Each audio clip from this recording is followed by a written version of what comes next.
Hello and welcome to the second in our Winter's Tales. This one is taken from a little book of Christmas stories by George Mackay Brown, and the one that I'm going to read to you today is called A Christmas Exile. That winter, I remember it too well. My mother took ill suddenly. An ambulance arrived one morning and took her to the infirmary. It was more than my poor father, the brewery worker, could handle. 3 children.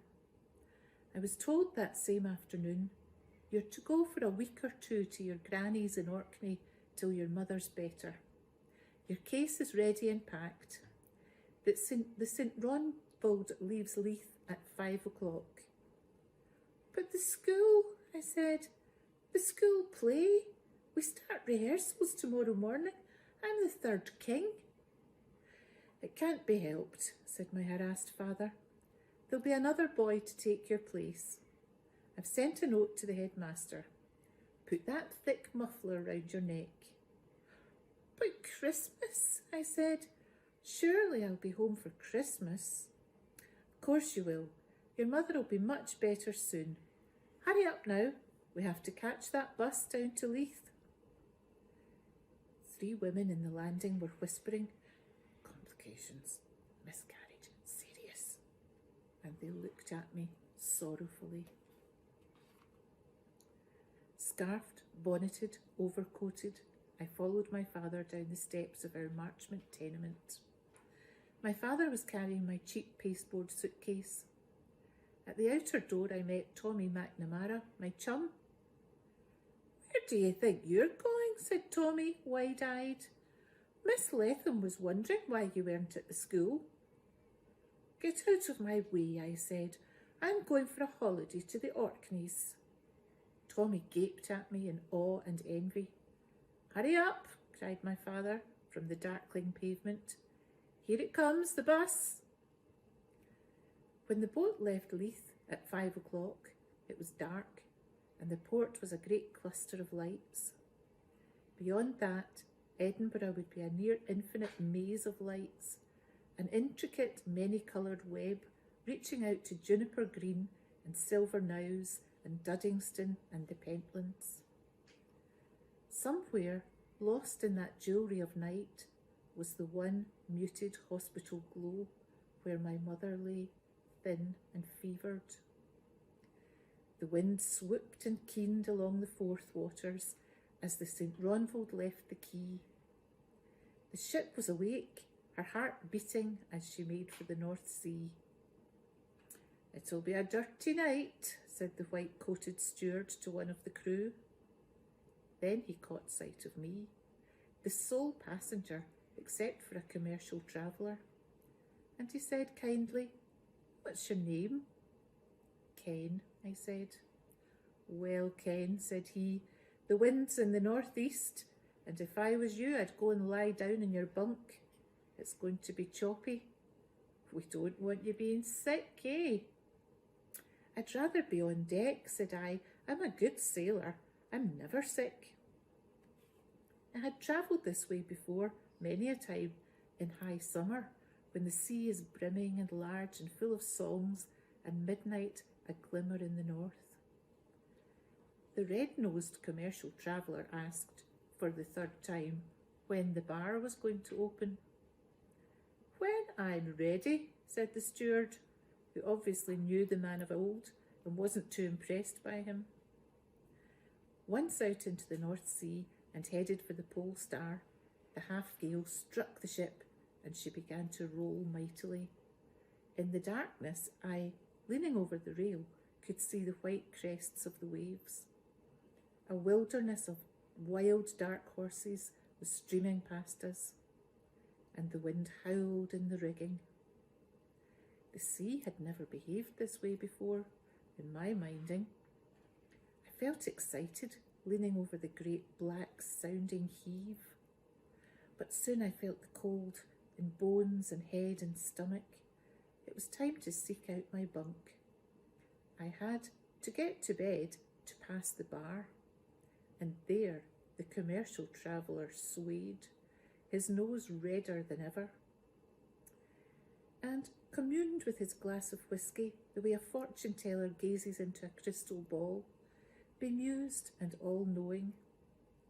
He gave me a bleary wink as I passed. Rocked in the cradle of the deep, my Auntie Mabel used to sing that ballad contralto at soirees and family gatherings. The ship bucked and lurched and swooned through black troughs of sea as I lay in my bunk, and the tumult soothed me to sleep at last.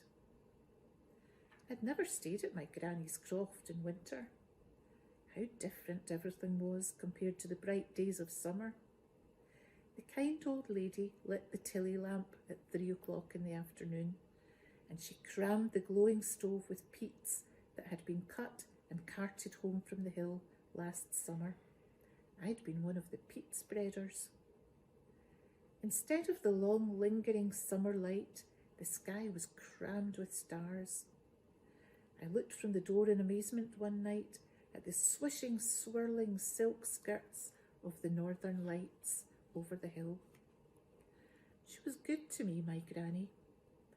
When I came home from the shore day after day, a smoking bowl of Scotch broth was set before me, and afterwards her own cheese and her own oat cakes.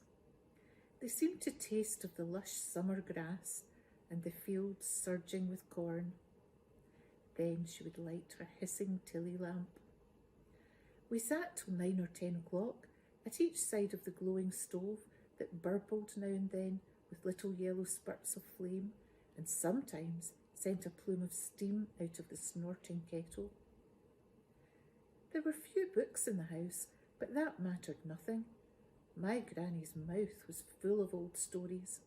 Witches, the press gang, shipwrecks, smugglers, lairds and ministers, and ghosts and tinkers. Shame on me. For the first week I enjoyed my solitary comings and goings so much, by the shore and sheep paths and village, that I had few thoughts to spare for my poor sick mother, or for Tommy McNamara and my brothers and sister, or for the douce canny citizens of Marchmont. One afternoon, as I stood in the doorway watching the early sunset, it was like the blacksmith's forge in the village, all crimson and jet. There came loitering out of the twilight a solitary snowflake. It lit on my hand and lay there, exquisite winter jewellery. Soon my young blood melted it. "Come in for thee broth," urged my granny. That solitary snowflake was the herald of millions and trillions. While I slept that night, the wind got up and stuffed and quilted the island with immensities of snow.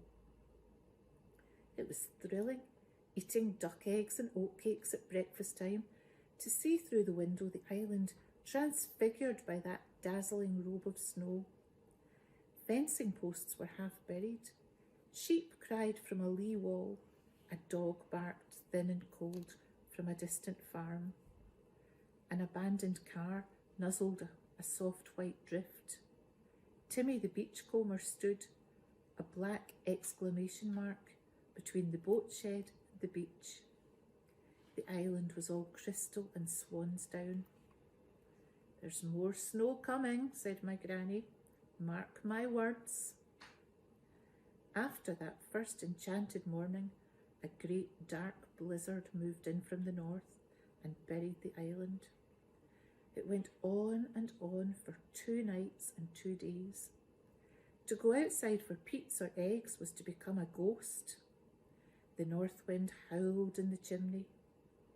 Except for the merry crackling of the fire, the only sound was the incessant hush, hush, hushing of snow, and the bleak words I spoke to the old woman and her wise, kind words to me. "It'll soon be over," she said.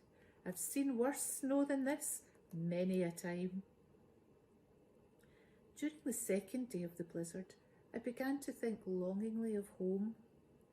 The wireless said there was snow further south too, in the Grampians and the Lothians and the Borders. I thought of Marchmont in the snow, and the meadows black with students coming and going with their books. I thought of the school and our classroom where they would now be well into rehearsals for the nativity play. Who would have taken my place as the third king? I thought of Princess Street and the big shops blazing with coloured lights and tinsel, and after dark, that entire magic glittering mile. Boys and girls, men and women would be going home muffled and red-cheeked, their arms full of parcels, and 100 commercial travellers went from pub to pub, no doubt with scarlet noses. Most of all, for some reason, I thought of the Royal Mile. The castle and Holyrood had known 1,000 or more enchanted snowfalls. Did the tall, tragic Queen of Scots catch her breath with wonderment some morning, looking over the immaculate fields to Arthur's Seat? I thought of St Giles, echoing with medieval carols. John Knox, did he have a plum dumpling in his house on Christmas Day? Or was the season all flummery and foolery to that stern man? There was the tombstone that the poet Burns had had set up in the Canongate for the poet Ferguson. That stone would be wearing a white bonnet on a day like this. I thought of a sick woman in a hospital bed. Perhaps she was beyond kenning of Christmas and of kings and a cold cowshed under an inn. The blizzard had blown itself out on the third morning. There was a patch of cold blue sky over the hill. I went outside after breakfast to hide my misery and desolation and homesickness. "This'll never do," I said to myself, wiping tears from my face with a grey mitten. For there, drawing to a halt on the Siberian road below, was the post van. Albert the postman got out whistling. His cheeks were 2 apples. He came lurching up the path to the croft of smelt with a parcel and a letter.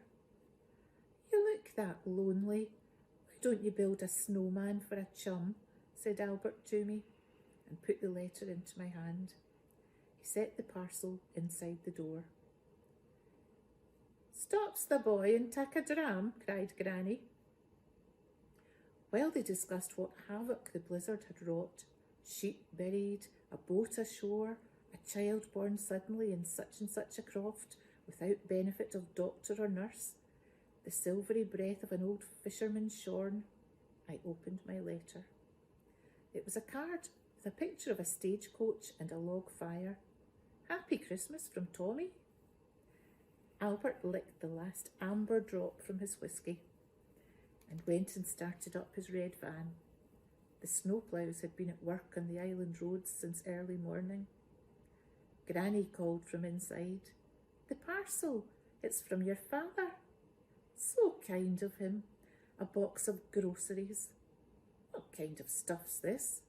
"Crystallised fruit, jellied eels in a jar, Brazilian coffee beans. And there's a letter too." She put on her silver spectacles. "Oh, good news," she cried. "Your mother's home and she's much better. And you, Ken, you're bidden to take the south boat from Kirkwall on Monday afternoon. You'll be home on Christmas Eve." More and more blue patches appeared in the sky. The islands lay around like white whales.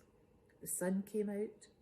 The sea road all the way from Orkney to Leith would be a blue and silver dazzle. From inside the Leith taxi, I could see people coming singly and in small groups through the snow to the lighted church. It was almost midnight. The taxi stopped at traffic lights. My father, leaning forward, was deep in some good-natured wrangle with the taxi man. I got out unobserved. I crunched and slithered through the snow towards the candles, the crib and the first carol. The congregation were all strangers to me, but I could imagine my granny kneeling, and the red-nosed commercial traveller, and my mother, and Tommy McNamara, and the island postman, and Timmy the beachcomber, and all the poor and lost and lonely folk of the earth. Soon the mystery would be shown forth. I went among them, and I knelt down.